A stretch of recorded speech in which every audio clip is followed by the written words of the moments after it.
12 de febrero de 2004. Cuautitlán Izcalli, Estado de México. 3 niños pequeños de apenas 5, 4 y 2 años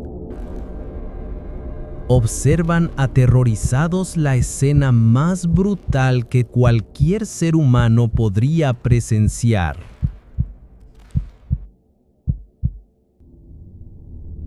Frente a sus ojos, su padre y su tío asesinan a su madre.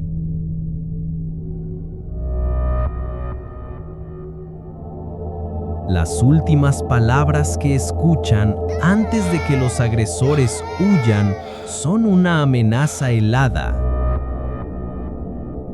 Si dicen lo que vieron, los quemamos.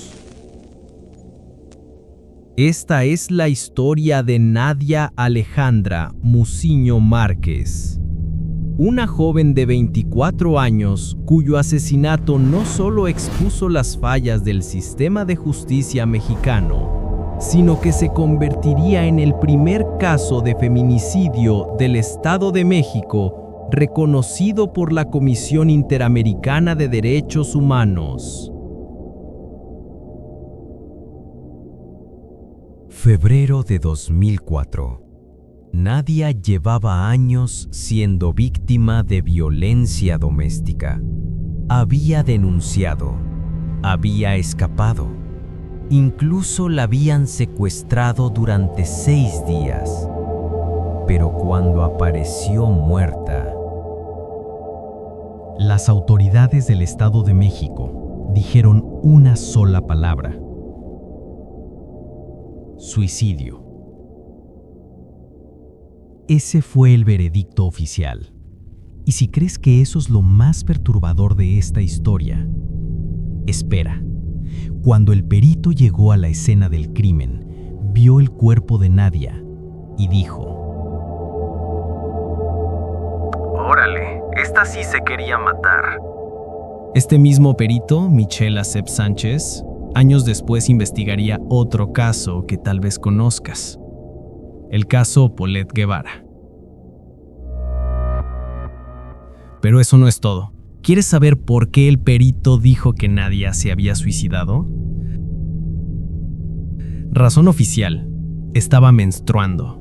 Las mujeres se deprimen cuando menstruan.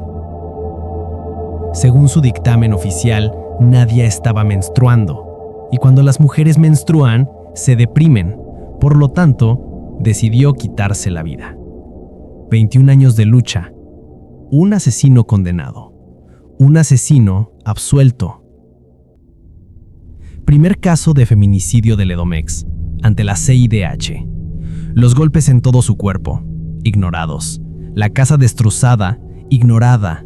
Los 3 testigos oculares, declarados no confiables.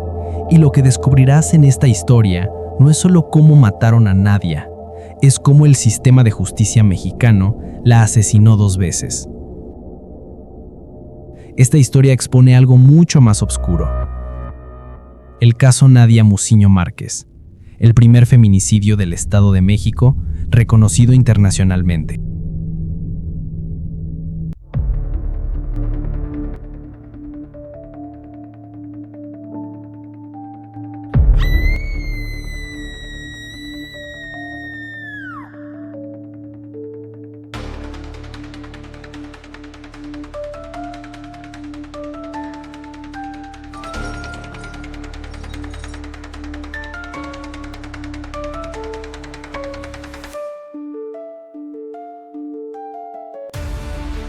Bienvenidos a Rastros del Pecado.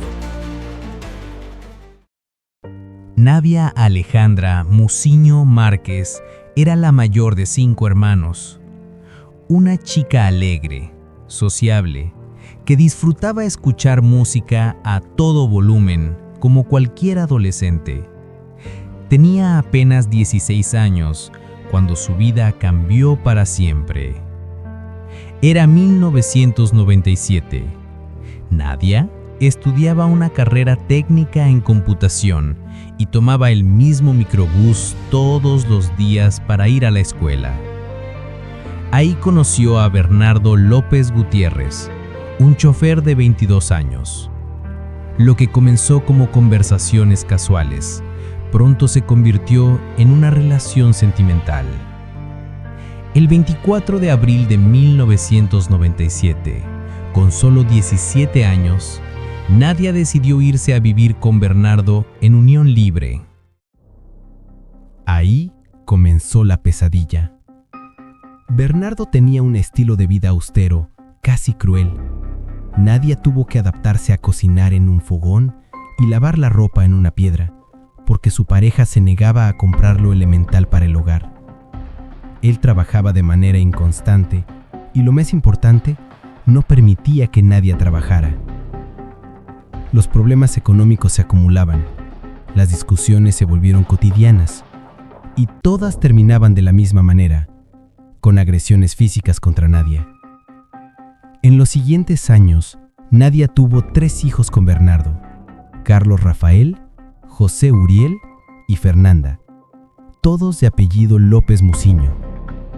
3 pequeños que crecerían siendo testigos de la violencia doméstica que vivía su madre día tras día. 27 de mayo de 2003. Lo que sucedió ese día fue tan grave que Nadia finalmente tomó una decisión.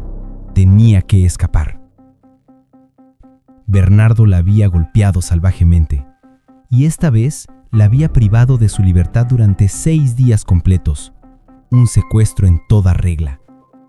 Cuando finalmente logró salir, Nadia presentó una denuncia formal ante la Procuraduría General de Justicia del Estado de México. Con sus 3 hijos pequeños, huyó a otra entidad.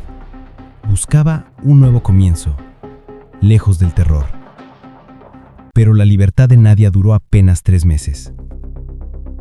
Bernardo la encontró y, como sucede en tantos casos de violencia de género, la convenció de regresar. Le prometió que había cambiado, que todo sería diferente. Nadia quería creerle, necesitaba creerle. Regresó con él en septiembre de 2003. Durante esos 6 días que Bernardo había mantenido a Nadia secuestrada, la Procuraduría del Estado de México había iniciado una investigación, pero según documentos posteriores, las autoridades no aplicaron medidas de protección ni para Nadia ni para sus hijos. El caso fue minimizado y reducido a un simple evento de violencia familiar. La denuncia por secuestro prescribió en 2005, un año después de que Nadia ya estaba muerta. 12 de febrero de 2004, una fecha que la familia Muciño Márquez nunca olvidará. La casa en Cuautitlán Izcalli era modesta. Ese día Bernardo López Gutiérrez no estaba solo. Había llamado a su hermano Isidro López Gutiérrez, alias El Matute. Los 3 niños, Carlos Rafael de 5 años, José Uriel de 4 y Fernanda de apenas 2, estaban en casa cuando todo comenzó. Lo que sucedió a continuación es tan brutal que es difícil de narrar. Frente a los ojos de sus propios hijos, Bernardo e Isidro atacaron a Nadia, la golpearon, la asfixiaron con una agujeta que quedaría incrustada 1.03 centímetros dentro de su cuello. Los pequeños lloraban, gritaban, y entonces escucharon la amenaza: si dicen lo que vieron, los quemamos. Los hermanos López huyeron de la escena, dejando a 3 niños traumatizados junto al cuerpo sin vida de su madre. Fue la hermana de Bernardo quien llevó la noticia a María Antonia Márquez, la madre de Nadia. Sus palabras fueron frías, casi despiadadas. Tu hija se mató. María Antonia corrió al domicilio. La puerta estaba abierta. Al entrar encontró todo en completo desorden. La casa revuelta, la televisión encendida, objetos tirados por todos lados. signos evidentes de una lucha violenta. En el baño, cubierto apenas por una cortina, encontró a su hija. El cuerpo de Nadia estaba de rodillas, con una soga alrededor del cuello atada a la perilla de una puerta. Los hermanos López habían intentado simular un suicidio, pero había un detalle que no podían ocultar. Nadia tenía golpes y lesiones contundentes por todo el cuerpo. Mientras María Antonia llamaba desesperada a las autoridades, algo extraño sucedía afuera de la casa. Bernardo López Gutiérrez ya estaba ahí, acompañado de sus abogados. Cuando llegaron los peritos de la Procuraduría del Estado de México, uno de ellos, un hombre llamado Michel Acep Sánchez, entró a la escena del crimen y dijo algo que María Antonia nunca olvidaría. Órale, ¿esta sí se quería matar? Este mismo perito, años después, sería el responsable del dictamen pericial en otro caso infame, el de Paulette Guevara. La conclusión oficial fue inmediata: suicidio. Pero la investigación fue un desastre desde el principio. Las autoridades no resguardaron la escena del crimen, no tomaron fotografías del lugar, no recolectaron evidencia adecuadamente. Solo se llevaron la agujeta con la que asfixiaron a Nadia. Dejaron la puerta de la casa abierta al marcharse. Y aquí viene lo más indignante. 3 días después, cuando finalmente regresaron para hacer una inspección más completa, descubrieron que alguien había prendido fuego a la casa. La chapa había sido cambiada. Casi toda la evidencia había sido destruida. Solo encontraron un pedazo de soga quemada, una playera con manchas de sangre que supuestamente pertenecía a El Matute y objetos carbonizados. La playera con sangre, convenientemente, se perdió después. El perito Michel Acep Sánchez elaboró su teoría del suicidio basándose en algo completamente absurdo. Según su dictamen, Nadia estaba menstruando, y cuando las mujeres menstruan, se deprimen. Por lo tanto, decidió quitarse la vida. El desorden en la casa, signos claros de una pelea violenta, no eran signos de lucha, según él. Ese era simplemente el estilo de vida de Nadia. Los golpes por todo su cuerpo tampoco eran signos de violencia. Todo encajaba perfectamente en la mente retorcida de alguien que quería cerrar el caso rápidamente. María Antonia Márquez no se rindió. Sabía que su hija no se había suicidado. Sabía que Bernardo e Isidro la habían asesinado. Y sabía que el Estado estaba encubriendo un feminicidio. Contrató a sus propios peritos, investigó por su cuenta, presionó a las autoridades, incluso escribió una carta que llevó hasta Los Pinos, donde recibió respuesta de la entonces primera dama, Marta Sagaún. La respuesta oficial fue patética.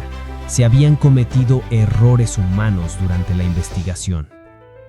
Gracias a la presión de María Antonia y nuevos peritajes independientes, especialmente uno realizado por el criminólogo Noé Guillén en 2009, finalmente se determinó que Nadia había sido asesinada. El 9 de agosto de 2005, más de un año después del crimen, el Ministerio Público consignó la averiguación previa por el delito de homicidio contra Bernardo López Gutiérrez e Isidro López Gutiérrez, alias El Matute. Pero aquí viene otro giro kafkiano en esta historia. Los asesinos nunca huyeron. Estaban en la ciudad y las autoridades no los buscaban activamente. 2007, 3 años después del asesinato. Isidro López, El Matute, finalmente se entregó a las autoridades. Pero cuando llegó, había un problema. No llevaba identificación, así que lo dejaron ir. 2 semanas después regresó. Esta vez sí lo procesaron. El 8 de octubre de 2009, el Juzgado Tercero Penal de Primera Instancia del Distrito Judicial de Cuautitlán Izcalli dictó sentencia condenatoria contra Isidro, 42 años y 6 meses de prisión por homicidio calificado. María Antonia respiró aliviada. Por fin justicia. Pero la alegría duró solo 4 meses. 5 de febrero de 2010. La primera sala colegiada penal de Tlalnepantla, Estado de México, emitió una resolución en el recurso de apelación que revocaba completamente la sentencia de primera instancia. Su argumento fue escalofriante. Los testimonios de los 3 hijos de Nadia, quienes habían presenciado el asesinato de su madre, eran inválidos porque, según los magistrados, los niños son incapaces de distinguir una verdad de una fantasía. Por lo tanto, dictaron sentencia absolutoria a favor de Isidro López Gutiérrez, ordenando su inmediata libertad. María Antonia se quiso amparar contra esta resolución inconstitucional. Los tribunales rechazaron su petición, argumentando que como madre de la víctima no tenía el interés jurídico para impugnar. Como si ser la madre de una hija asesinada no le diera derecho a exigir justicia. Y Bernardo López Gutiérrez, el esposo de Nadia y autor material del crimen, aunque tenía una orden de aprehensión desde 2005, no fue detenido sino hasta el 14 de junio de 2012, 8 años después del asesinato. ¿Por qué tardó tanto su captura? Según María Antonia, Bernardo tenía conexiones políticas. Era familiar del líder de comerciantes ambulantes y microbuseros, y de un exdirector del organismo operador de agua, Nicolás Romero. Durante esos años, María Antonia tuvo que hacer el trabajo de la policía. Ella y su hija Viviana espiaban a Bernardo, preguntaban a vecinos, seguían pistas. Incluso tuvieron que pagar de su propio bolsillo la gasolina y comida de los policías que supuestamente lo buscaban. 13 de octubre de 2017, 13 años después del feminicidio, el Juzgado Penal de Primera Instancia de Cuautitlán Izcalli, bajo la magistratura de la jueza Verónica Contreras Marín, finalmente dictó sentencia contra Bernardo López Gutiérrez. 42 años y 6 meses de prisión. Pero hay un detalle crucial. La sentencia no fue por feminicidio, fue por homicidio agravado. ¿Por qué? Porque el delito de feminicidio no se tipificó en el Estado mexicano sino hasta 2011. Y por ley, los casos anteriores a la tipificación no pueden ser reclasificados. María Antonia y su familia recibieron la noticia con sentimientos encontrados. Rabia, cansancio, una pequeña satisfacción. Pero sobre todo tristeza. La justicia llegó tarde, dijo María Antonia con voz firme, pero agotada. Y tenía razón, porque además, esa sentencia no es definitiva.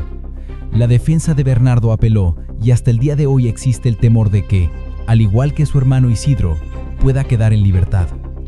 Mientras tanto, Isidro el Matute sigue libre. Nunca volvió a ser juzgado por el asesinato de Nadia debido al principio de non bis in idem. Nadie puede ser juzgado 2 veces por el mismo delito. Hay 3 víctimas más en esta historia que casi nadie menciona: Carlos Rafael, José Uriel y Fernanda, los hijos de Nadia. Ellos tenían 5, 4 y 2 años cuando presenciaron el asesinato de su madre. Quedaron huérfanos en un instante, traumatizados para siempre. Han crecido bajo el cuidado de su abuela María Antonia, quien no solo ha luchado por justicia para su hija, sino que también ha tenido que criar a sus 3 nietos con los recursos emocionales y económicos más limitados. Nunca recibieron reparación del daño adecuada. Nunca tuvieron apoyo psicológico suficiente del Estado. Sus testimonios, las únicas declaraciones de testigos presenciales del crimen, fueron desechados por magistrados que los consideraron incapaces de distinguir la realidad de la fantasía, como si un niño pudiera fantasear algo tan horrible. Este es el rostro real del feminicidio en México. No solo destruye a la víctima directa, sino que deja un rastro de trauma intergeneracional que el Estado sistemáticamente ignora. El caso de Nadia Mociño, no es un incidente aislado, es representativo de un problema estructural en el Estado de México y en todo el país. De 2005 a 2010, 992 mujeres fueron asesinadas en el Estado de México. En el 56.7% de esos casos, más de 500 homicidios, se desconoce al asesino. En 2015, ante la evidencia abrumadora de violencia de género sistemática, se activó la alerta de violencia de género en 11 municipios del Estado de México. Edith Olivares Ferretto, directora ejecutiva de Amnistía Internacional, actuó como perita en el caso ante la CIDH. Sus palabras fueron contundentes. Pese a toda una nueva infraestructura legal e institucional que se ha creado desde el asesinato de Nadia, y con el tipo penal de feminicidio bien establecido en las leyes mexicanas, lo más grave es que no está generando verdad, justicia y reparación para las víctimas en la práctica. María Antonia Márquez, la madre de Nadia, ha dedicado más de 2 décadas de su vida a una sola causa: justicia. En octubre de 2021, durante la audiencia pública ante la CIDH, dijo algo que resume perfectamente este caso. La familia Muciño no puede seguir esperando que exista justicia en México por el feminicidio de mi hija Nadia. Por eso, hago responsable al Estado mexicano del asesinato de Nadia, porque antes de su feminicidio, ella había sido víctima de diversas violencias e incluso la privaron de su libertad, la secuestraron. Las autoridades no investigaron ni dictaron medidas de protección. El Estado mexicano finalmente reconoció su responsabilidad en las violaciones a los derechos humanos de Nadia y su familia. El coordinador de Asuntos Internacionales de Derechos Humanos de la Secretaría de Gobernación asumió el compromiso de acompañar a la familia en el proceso de dignificación y reparación. Pero las palabras sin acciones son solo aire. El caso de Nadia Muciño Márquez no es solo la historia de un feminicidio, es la radiografía de un sistema de justicia roto que criminaliza a las víctimas, protege a los agresores y pierde evidencias convenientes, desestima testimonios de menores, minimiza la violencia de género y deja a las familias en total indefensión. Es la historia de una madre que tuvo que convertirse en detective, en activista, en abogada, en vocera internacional, solo para que su hija muerta fuera tratada con dignidad. La próxima vez que escuches sobre un suicidio de una mujer que había denunciado violencia doméstica, acuérdate de Nadia. La próxima vez que escuches que las mujeres se deprimen cuando menstruan, acuérdate de Nadia. La próxima vez que escuches que los testimonios de menores no son confiables, acuérdate de Carlos Rafael, José y Uriel y Fernanda, quienes vieron morir a su madre y nadie les creyó. Y la próxima vez que escuches a alguien decir que el feminicidio no existe o que es una exageración, acuérdate de María Antonia Márquez, quien lleva más de 21 años gritando el nombre de su hija para que no sea olvidada. Porque ese es el verdadero horror del feminicidio en México. No solo matan a las mujeres, también intentan borrarlas de la memoria.